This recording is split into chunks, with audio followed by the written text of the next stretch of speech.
We all want to have an elite handle and be the shiftiest player on the court, but your workouts are actually slowing you down because all they are stationary dribbling drills where you're just pounding the ball straight up and down. So in today's video, we're going to give you a full workout to help you add in that shiftiness to your handle. When it comes to having that elite handle, you guys first want to focus on two areas: your ball control, being able to just manipulate the basketball around your body so you don't lose it. And the second area is your movement or your footwork. This is the area where shiftiness comes into play. So with our first drill, we're going to start on this elbow. We're moving to the opposite elbow. We're going to get nice and low. First, we're going to wrap behind the back. So as we wrap, we're going to stand up. Our right leg, because the ball is in my right hand, our right leg is going to go behind our front leg, and then we're able to place the ball down. As soon as our left foot lands, we're crossing the ball over, repeating it again to the opposite elbow, wrapping, stopping quick. The key to this drill is when you go behind the back, we want to stand up, and then as you're crossing over, drop low and really load onto that leg, because that's going to stop you quick and potentially shift that defender out of the way. So I want you guys to go back and forth 3 times on each side. So going 3 times this way, starting with your right hand, and 3 times starting with your left hand. For our second drill, we're staying on that elbow, going to the opposite elbow, but this time we're getting nice and low. We're going to cross the ball over in front of us, and we're going to run with the crossover. So it goes in front, our front leg crosses over.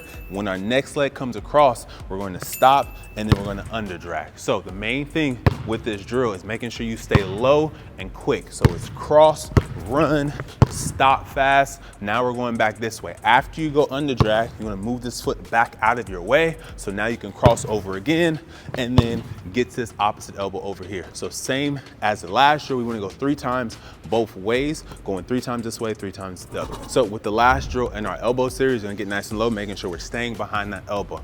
We need to make sure we have a wide base, so your feet start outside your hips. Starting off with the V-Dribble, boom, boom. Next 2 dribbles are between the legs, alternating through. 1, 2, last dribble is a crossover in front, and we're gonna run with this. So as we go in front cross, our right leg is crossing over in front.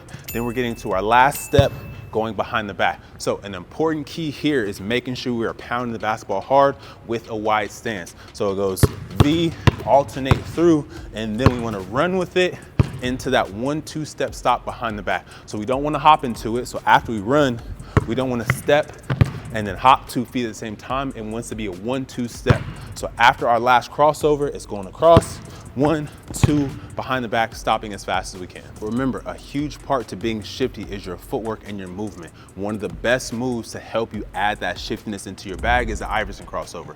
So we're gonna get nice and low, starting on the baseline, we're going to the free throw line. Now, to start off with the Iverson cross, you guys need to perform a dig step with your opposite leg. So the ball starts in my right hand, I'm gonna dig with my left leg. Now, what we don't wanna do is step your foot all the way over to the middle. That's too far of a step. We just need that step to kind of go up and then right down, because that's going to push us to the right. So say that ball's on my right, left leg dig, so it's up, down. That's going to push us this way. Take that step with that outside leg, actually shift your weight in your shoulders this way to be able to cross the ball over. We do not want to just lift that leg, step this foot out, and then keep our shoulders stacked over top of our body. We actually want to move our shoulders this way so it actually shifts the defender. So we get nice and low, it's step, step, and then we cross the ball over. We're going to work that move all the way from the baseline to the free throw line. I want you guys to go up and back 3 different times. Now we're going to work on our between the legs Iverson crossover. So same kind of setup, get nice and low. We're gonna dig step with that opposite leg. So this time the ball is in my left, so I'm digging with my right. Then I'm gonna step out with my left, shifting my weight to the side, but this time I have to take that small step with my other leg to get that ball to go through the legs. Like I said last time, remember, we don't want to change levels, so we don't need to go up and down. We want to stay nice and low.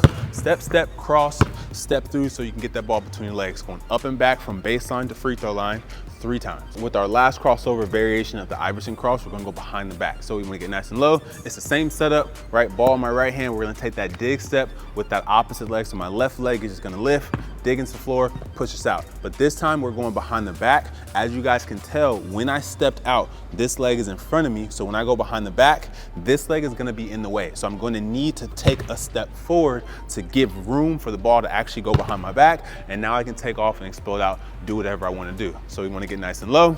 Here, take that dig step, shift my weight, behind the back and push through. When we go behind the back, we wanna make sure our hips are pushed backwards, right? So I don't wanna see you guys with your hips forward, because then it's gonna be awkward as you go behind the back like that with your chest super high. We wanna be nice and low, step, step. My hips are still back, shoulders are still kind of forward, so now I can actually push off and go. Remember, same thing as last time, going up and back 3 different times. So if you pay attention to all the players that have an elite handle, they're able to stack different skills on top of each other and be able to do that while moving up the floor. So with this next drill, we're going to combine a couple of the things that we just worked on from a couple of different drills. So this first one, we're getting nice and low. We're going to wrap first. Like I said, on the first drill, we wrap, we stand up. Once we wrap and land, then we cross the ball back over. So we're stopping quick on that outside leg, right? So it's stand up, wrap, cross. After you cross over, now we're dropping to the Iverson crossover, digging, stepping, crossing, running into it. Then we're getting into a punch stop just to stop us, and then we're gonna reset. From here, now the ball is on our opposite hand. We're wrapping this way. Quick stop with the crossover, drop into the Iverson cross, run into it, punch stop, reset. Now you guys are moving all the way up the floor with this. With this next drill, we're still combining some of the different aspects that we worked on earlier. So with this drill, we're gonna get nice and low with those feet nice and wide. When we cross over in front, we're gonna run with it. So this leg has to cross over in front. Now we're stepping, dropping right into that under drag. From here, we're gonna get into the Iverson between the legs, but you guys can see one foot is in front and the other one's back, so I'm kind of shifted. What I need to do is be able to shift this leg back. That's gonna be my dig. I step to shift my defender this way. Now I can go between the legs to explode out that way. So now I follow through, get right to my punch stop. Now that resets me. So now I'm here, I can cross the ball over, drop into that under drag, step, step, between, and explode out. So we all want to have that elite handle, but before we can get that elite handle, you guys must know your strengths and weaknesses. And if you want to learn more about that, just go to the pinned comment down below, take our free handle type quiz, and we'll even throw a free workout on top of that.